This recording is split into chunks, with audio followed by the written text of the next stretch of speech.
Di awal film akan memperlihatkan bahwa Sang-do sedang menjalankan masa kuliahnya di tahun ketiganya. Namun sebenarnya yang berkuliah bukanlah Sang-do, tetapi bosnya, yakni Gae Do-sik. Jadi Sang-do berkuliah dengan menyamar menggunakan nama Gae Do-sik.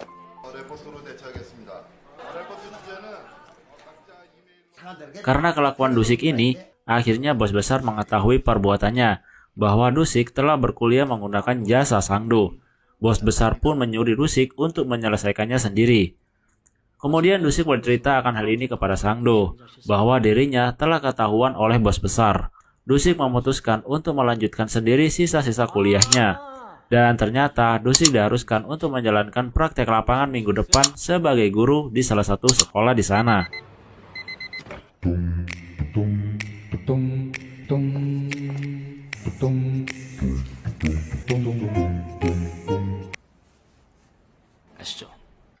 Tibalah di mana hari pertama Do-sik akan menjalankan praktek lapangan.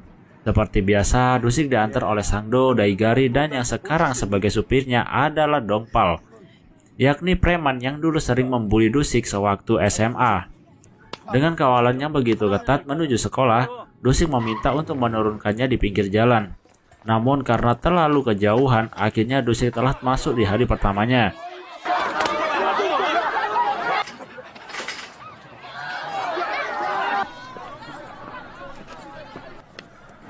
장난치지 마. 들어간다. 거기 몇 학년 몇 반이야? 몇 학년 몇? 출장. Do-sik pun diperkenalkan oleh Tuan Lee di salah satu kelasnya. Jadi Do-sik merupakan guru praktek yang akan mengajarkan tentang etika. Kalau di Indonesia biasanya itu disebut sebagai guru BK. Kelasnya begitu tidak kondusif dan terlihat sekali tidak memperhatikan Do-sik ketika sedang berbicara. Karena hal ini akhirnya Do-sik marah dan memukul meja. Dari sinilah Do-sik sekarang menjadi guru praktek yang killer. Tiba-tiba Do-sik melihat ada siswa kelasnya yang sedang tertidur. Ia pun menghampirinya dan memukul kepalanya. Namun betapa kagetnya, ternyata itu adalah bos besar yang sedang bersekolah.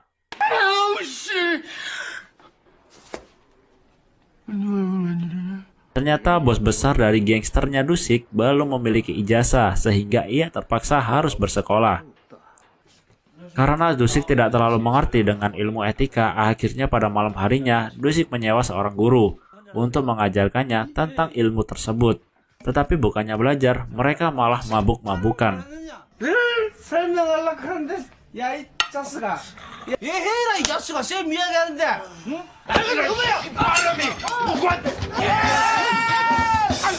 Suatu ketika Sang-do diberi tugas oleh Do-sik untuk pergi ke Hong Kong mengurusi bisnis proyek besar bersama dengan gangster di sana.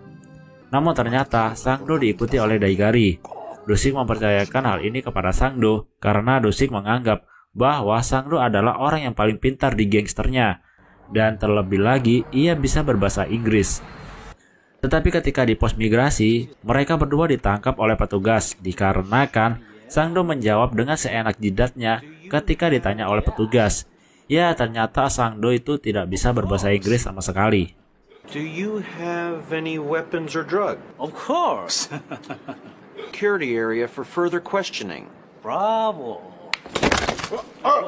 Keesokan harinya, Do-sik diberi tugas oleh guru untuk menggantikannya bertugas menutup gerbang dan memukuli mereka jika mereka terlambat. Tanpa pilih-pilih, Do-sik pun memukuli siswa-siswa tersebut termasuk bos besarnya sendiri. Dari kejadian itu ternyata Tuan Lee marah besar kepada kepala sekolah karena dua siswanya telah dipukuli. Kemudian di suatu hari Do-sik melihat seorang siswa cewek sedang masuk ke ruang guru. Do-sik pun mengikuti dan melihat bahwa ternyata cewek bernama Mi-jung tersebut sedang ada hubungan dengan Tuan Lee. Dan Tuan Lee juga sedang melakukan bisnis dengan dua siswa lainnya di situ. Malam harinya Do-sik mengikuti makan malam bersama guru-guru. Ia hanya bisa bingung mendengar obrolan bahwa Tuan Lee seperti menjadi penguasa di sekolah itu. Besoknya Do-sik melihat ada beberapa anak sedang dibully termasuk bos besarnya juga. Kemudian ia menghampiri dan menghajar mereka semua. Tanpa pengecualian, Do-sik juga menghukum bos besarnya dengan memanjat di sebuah tiang. Dari kejadian ini ternyata wakil sekolah memarahi Do-sik karena ia menganggap bahwa Do-sik telah keterlaluan. Namun kepala sekolah mendukung keputusan dari Do-sik karena itu merupakan hal yang wajar di sekolah untuk melatih tanggung jawab. Sedangkan Sangdo dan Daigari yang sudah kembali dimarahin habis-habisan oleh Dusik karena kerja mereka tidak becus. Dan terlebih lagi, ternyata Sangdo tidak bisa berbahasa Inggris. Kemudian Dusik meminta saran kepada Sangdo untuk caranya memberi pelajaran bagi siswa-siswanya. Namun tiba-tiba Daigari meledek dan mentertawakan Dusik sebagai guru yang bodoh. Dan inilah yang terjadi.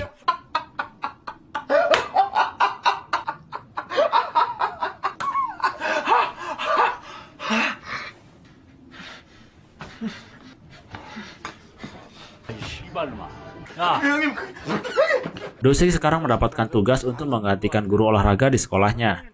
Namun siapa sangka, hari demi hari ternyata para siswanya semakin akrab dan mulai menyukai Dusik. Sampai di suatu ketika Dusik lagi-lagi melihat bos besarnya sedang dibully.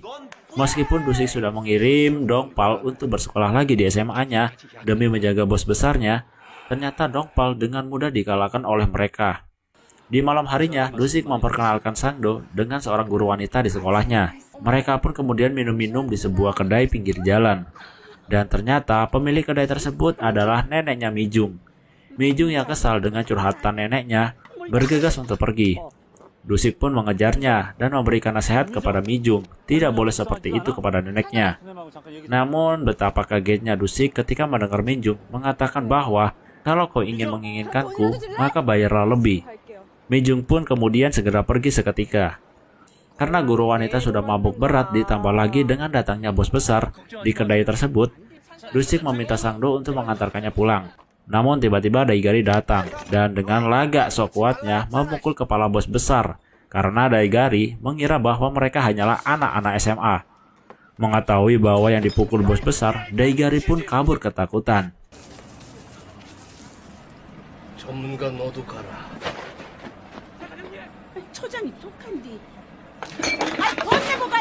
Cerita berlanjut bahwa Sangdo telah menemukan kebenaran tentang sekolah Kangsung, bahwa ternyata geng Shin dari B-Boys dalang di balik sekolah tersebut. Kemudian Dusik meminta Dongpal untuk membuntuti Tuan Lee.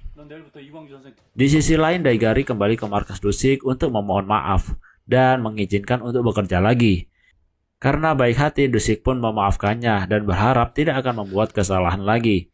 Kemudian tibalah di mana geng dari Hong Kong datang ke markas mereka untuk mengobrolkan sebuah proyek besar. Namun entah apa yang dipikirkan oleh Sangdo dan Daigari, mereka malah mengejek-ngejek geng Hong Kong dan mengajaknya untuk berkelahi. Ya, karena Sangdo ternyata tidak memahami bisnisnya dan membuat mereka berebutan daerah kekuasaan.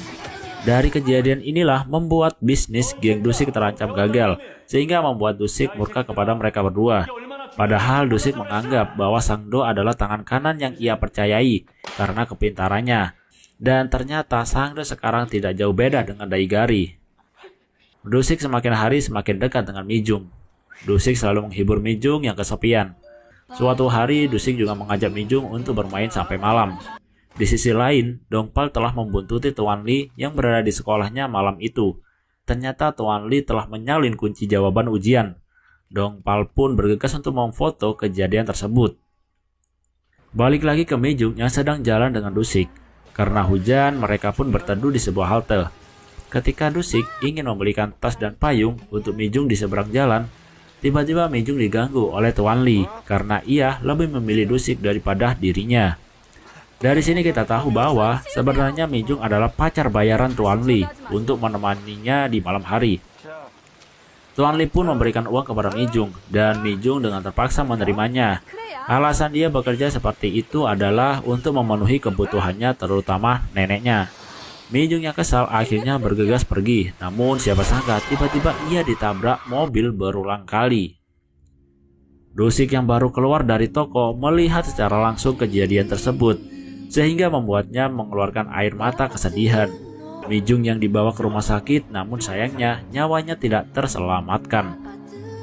Dusik pernah mengatakan kepada Mijung bahwa Dusik akan menghajar orang yang menyakitinya.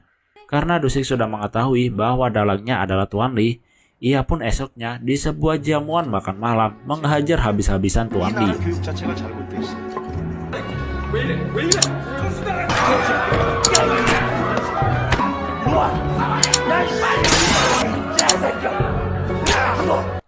Namun siapa sangka, ternyata di kelasnya, Dusik digosipkan telah menghamili Mijung, sehingga ia menyebabkan Mijung bunuh diri. Temannya yang mengetahui kejadian sebenarnya tiba-tiba membantah dan menjelaskan semuanya sambil menangis. Karena Dusik telah ketahuan oleh Tuan Lee dan geng B-Boys, akhirnya Dusik dihampiri ketika sedang pergi ke makam Mijung. Dusik pun dikeroyok oleh geng B-Boys untuk membalaskan dendamnya kepada Tuan Lee. Awalnya Dusik bisa mengatasi mereka semua, namun karena sudah kewalahan, akhirnya Dusik mulai dihajar oleh mereka hingga membuatnya tak berdaya.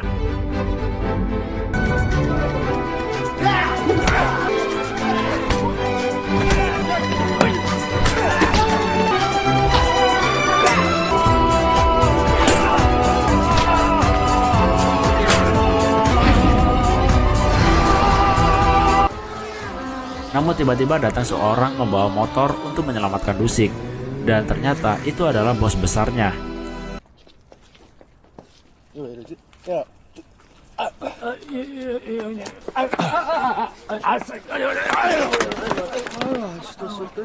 Dengan gaya pedang kayunya, bos besarnya bisa menghabisi mereka satu-satu. Kemudian datanglah B-Boys untuk menantang duel dengan bos besar. Dan ternyata B-Boys bisa dikalahkan dengan satu tendangan tepat di otongnya.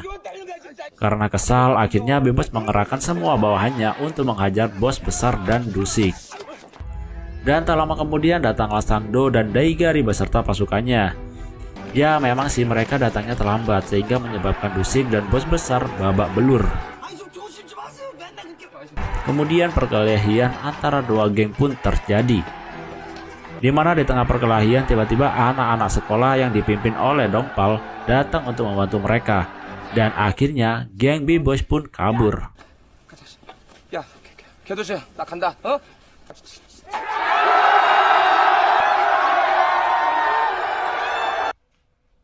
Keesokan harinya datanglah di mana Dusik berpamitan karena hari itu merupakan hari terakhir ia mengajar.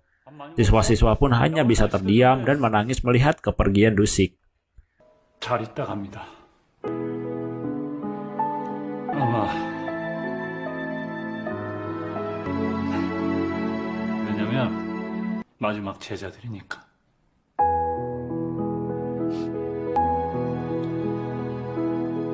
너네 담배 피지 말고 나 뼈 사 건마. 올해는 졸업해야죠. 예, 선생님. Dan ternyata Dusik ditangkap oleh polisi dan akan dipenjara. Tidak dijelaskan kenapa alasan Dusik bisa ditangkap. Tetapi kalau menurut aku, karena tindakannya yang menghajar habis-habisan Tuan Lee sampai babak belur. Di sisi lain, Tuan Lee juga tertangkap karena ia telah mengambil keuntungan dari sekolah dengan melakukan kecurangan. Dan ia juga ternyata menghamili Mijung. 시간이나마 우리의 개두식 선생도 선생님의 목소리가 들리는 듯하다.